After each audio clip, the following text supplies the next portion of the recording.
This assessment gives us an amine whose hydrogens have been replaced with deuteriums and asks us where those deuterium atoms will end up in the product. Now, as a primary amine reacting with the ketone, we expect an imine as our product. And so we can go ahead and draw what the imine would be that would form in this reaction. Now you'll notice that our amine started with 2 deuterium atoms attached, and now it has none. Those had to have gone somewhere. Well, looking at the reactant started off with an oxygen present, and now that oxygen is gone. In fact, both bonds to the oxygen are gone. So in this reaction, we've created some other molecule that has oxygen with 2 bonds.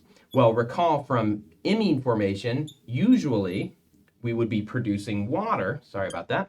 We would be producing water as a byproduct of this reaction. But that implies that there are hydrogens around, and there are not. There are no hydrogens in this reaction. There are only deuterium ions. So we in fact will not make water in this reaction. We'll make deuterated water, or D2O. The deuterium atoms, will end up attached to oxygen in this reaction.